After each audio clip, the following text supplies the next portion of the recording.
आता आपण आंब्याच्या रसातील तांदळाचे उकडीचे मोदक बनवणार आहोत. त्याच्यासाठी मी 4 हापूस आंबे घेतलेले आहेत.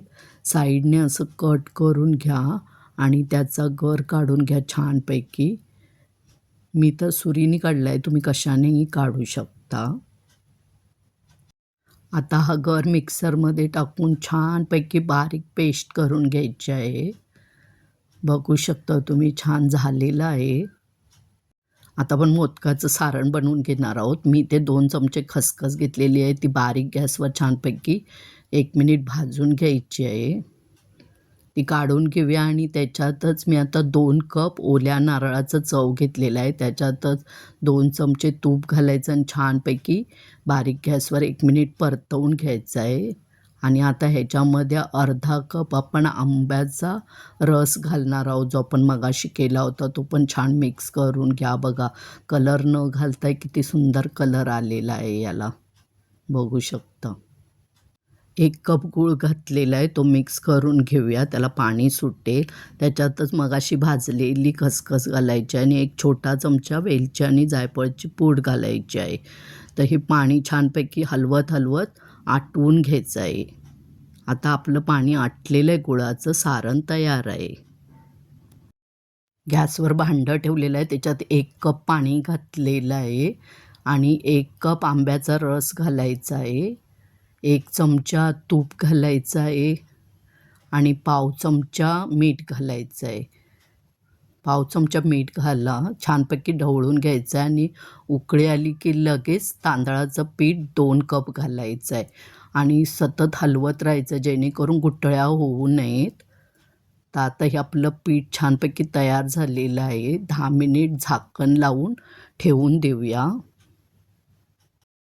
10 मिनिट झालेलं आहे. आता आपण परातीत पीठ काढून घेऊया आणि हाताला थोडं पाणी लावा आणि छानपैकी पीठ मळून घ्या.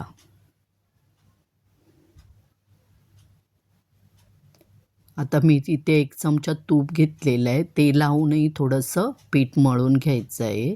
अशा प्रकारे झालेलं आहे आता आपलं पीठ मळून. आता आपण मोदक बनवून घेऊया. मोठा लिंबा एवढा गोळा करून घ्या. साच्यामध्ये घालून घ्या आणि साईडने दाबून घ्या डिझाईनच्या बाजूला आणि पीठ असं एक्स्ट्रा पीठ आहे ते वरच्या बाजूला घ्यायचं आहे. 2 चमचे सारण घाला आणि वर जे पीठ आलं आहे ते दुमडून घ्या आणि साच्यातून आता मोदक काढून घ्यायचा आहे. कलर न घालताय किती सुंदर कलर आलेला आहे आंब्याच्या रसामुळे. दिसतो पण किती छान बघा मोदक तो.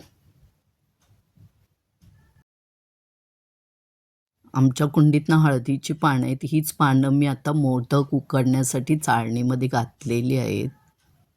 अजून एक करून दाखवते. तसाच गोळा घ्यायचा आहे, साच्यामध्ये साईडने दाबून घ्यायचं आहे आणि वर थोडं पीठ काढायचं आहे.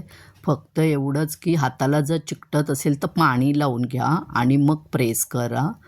आणि त्याच्यात आता 2 चमचे सारण घालायचं आहे. वरचा भाग दुमडून घ्यायचा आहे आणि आता आपला मोदक छान तयार झालेला आहे. कढईत 2 ग्लास पाणी घालून मी उकळवत ठेवलं होतं. आता झालेलं आहे गरम पाणी, बघू शकता. हा ग्लास वापरलेला. आता त्याच्यात मोदकाची चाळण ठेवायची आहे आणि स्लो टू मीडियमवर 5 मिनिट छान शिजवून घ्यायचं आहे आणि 5 मिनिटानंतर गॅस घालून तसंच झाकण लावून ठेवायचं. अशा प्रकारे 10 मिनिट झालेले आहेत.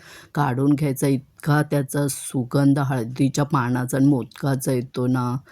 आता त्याच्यावर तुम्ही तूप घालून घ्या. म्हणजे मी तूप घातलेलं आहे, तर केशर भिजत घालून तेही त्याच्यावर घालू शकता. तर छान होतात, करून बघा. आवडले तर like, share, subscribe, follow, comment करा. मस्तच.